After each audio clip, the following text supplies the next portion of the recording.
Australia के दो states south Wales और विक्टोरिया में स्वास्तिक पर बैन लगा दिया गया है। यहाँ स्वास्तिक के निशान को किसी भी तरह से दिखाना क्राइम माना जाएगा। इसके अलावा ऑस्ट्रेलिया के क्वींसलैंड और तस्मानिया ने स्वास्तिक को बैन करने की बात कही है। हालांकि इन दोनों ही राज्यों में हिंदू, जैन और बौद्धों को धार्मिक उपयोग के लिए स्वास्तिक के इस्तेमाल की इजाजत दी गई है। इसके पहले जुलाई 2020 में फिनलैंड ने अपने एयरफोर्स के प्रतीक चिन्ह से स्वास्तिक हटा दिया था। पिछले साल अमेरिका के मैरीलैंड राज्य में स्वास्तिक को बैन करने के लिए एक बिल पेश हुआ था। तब हिंदू संगठनों ने इसका कड़ा विरोध जताया था। तो आज के इस वीडियो में हम समझेंगे कि आखिर दुनिया भर में स्वास्तिक पर बैन लगाने की होड़ क्यों मची हुई है। इसके साथ ही हिंदू धर्म के अलावा स्वास्तिक का संबंध और किस किस से है, ये भी इस वीडियो में हम आपको समझाएंगे। तो सबसे पहले जान लेते हैं कि स्वास्तिक को बैन करने की आखिर वजह क्या है। न्यू साउथ वेल्स के जूइश बोर्ड ऑफ डेप्यूटीज के सीईओ डेरेन बार्क का कहना है कि स्वास्तिक नाजियों का प्रतीक है। यह हिंसा को दिखाता है। कट्टरपंथी संगठन भर्ती के लिए भी इसका इस्तेमाल करते हैं। हमारे राज्य में काफी समय से इसके प्रदर्शन पर रोक लगाने की बात चल रही थी। अब अपराधियों को सही सजा मिलेगी। तो वहीं हिंदू काउंसिल ऑफ ऑस्ट्रेलिया के राष्ट्रीय उपाध्यक्ष सुरेंद्र जैन ने कहा है कि बहुत समय तक हिंदू समुदाय अपने शांति के प्रतीक को दिखाने के लिए स्वास्तिक का उपयोग करते थे, लेकिन ये सहज नहीं था क्योंकि ये बुराई का प्रतीक बन गया था। लेकिन अब ऐसा नहीं है। अब ये समझ लेते हैं कि स्वास्तिक को हिटलर से जोड़कर आखिर क्यों देखा जाता है। 1920 के आसपास की बात है। हिटलर अपनी नाजी सेना को ताकतवर बना रहा था। तभी उसके दिमाग में झंडा बनाने का ख्याल आया, एक ऐसा झंडा जो जर्मन लोगों और उसकी सेनाओं का प्रतिनिधित्व करे, जिसे देखते ही नाजियों में जोश भर जाए। हिटलर की आत्मकथा मीन काम्फ में इस बात का जिक्र है। इसके बाद इसी साल नाजी पार्टी को एक झंडा मिल गया। लाल रंग के इस झंडे के बीच में सफेद रंग का एक सर्कल बना था। इस सर्कल के बीचों बीच 45 डिग्री झुका एक स्वास्तिक का इस्तेमाल किया गया था। इसे हैकेन क्रेज कहा गया। मीन काम्फ किताब के मुताबिक ये झंडा न सिर्फ आदर्श जर्मन साम्राज्य बल्कि नाजी लोगों के लिए बेहतर भविष्य का भी प्रतीक था। इस झंडे में इस्तेमाल होने वाला लाल रंग नाजी मूवमेंट और समाजवाद को बताता था, तो वहीं सफेद रंग जर्मन राष्ट्रवाद का प्रतीक था।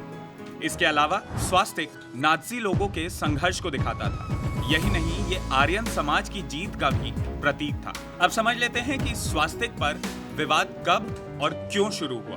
तो 1933 से लेकर 1945 के बीच जब जर्मनी में हिटलर की नाजी सेना पावर में आई, तब उसके सैनिक हाथों में झंडे लेकर नरसंहार करने लगे। इस दौरान लाखों यहूदियों को बेरहमी से मारा गया, जिसे दुनिया होलोकॉस्ट के नाम से जानती है। इसके बाद से ही इस प्रतीक चिन्ह को यहूदी विरोधी, नस्लवादी और फांसीवादी माना जाने लगा। सेकेंड वर्ल्ड वॉर के बाद यूरोप और दुनिया के दबाव में इस नाजी झंडा और स्वास्तिक जैसे प्रतीक को जर्मनी में भी बैन कर दिया गया। इसके अलावा फ्रांस, ऑस्ट्रिया और लुथियाना में भी इसके इस्तेमाल पर पाबंदी लगा दी गई। लेकिन इस बीच हमें ये जानना बहुत जरूरी है कि ये स्वास्तिक आखिर है क्या और इसका असल मतलब क्या है। दरअसल स्वास्तिक शब्द संस्कृत भाषा के शब्द स्वास्तिका से बना है।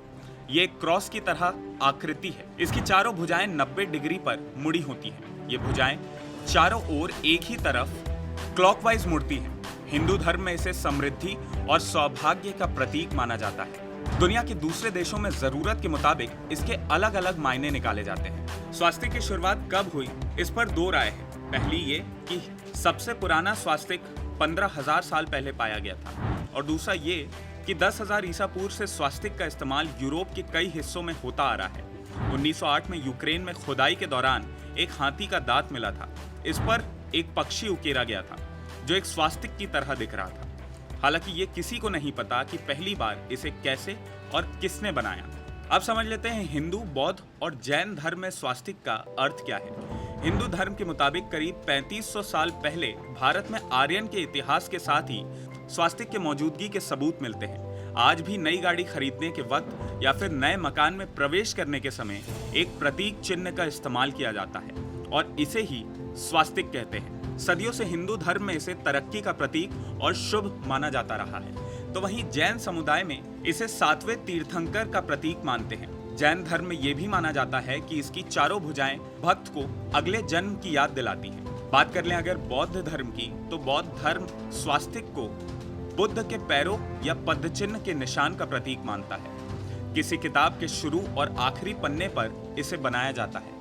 आधुनिक तिब्बती लोग इसे कपड़ों पर भी बनाते हैं। लेकिन इस बीच सबसे बड़ा सवाल ये है कि क्या हिंदुओं और नाजी पार्टी का स्वास्तिक एक ही है? तो आपको बता दें कि हिंदू घरों में इस्तेमाल होने वाला स्वास्तिक बनावट और अर्थ दोनों ही मामले में नाजी के स्वास्तिक यानी हकेनक्रेस्ट से अलग है। बनावट की बात करें तो हिंदुओं के घरों में बनाए जाने वाले स्वास्तिक के चारों कोणों में 4 डॉट्स होते हैं।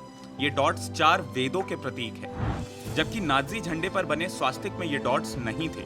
हिंदू धर्म में स्वास्तिक पीला और लाल रंग का इस्तेमाल होता है, जबकि नाजी झंडे में सफेद रंग की गोलाकार पट्टी में काले रंग का स्वास्तिक बना है। नाजी संघर्ष के प्रतीक के तौर पर इसका इस्तेमाल करते थे, जबकि हिंदू धर्म में ये शुभ होने का संकेत और तरक्की का प्रतीक माना गया है। अब ऐसे में ऑस्ट्रेलिया और बाकी देशों का स्वास्तिक पर पाबंदी लगाना और इसे पूरी तरीके से बैन कर देना कितना सही है और कितना गलत, ये आप हमें कमेंट करके जरूर बताएं।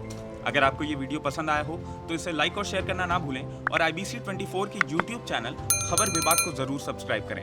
नमस्कार।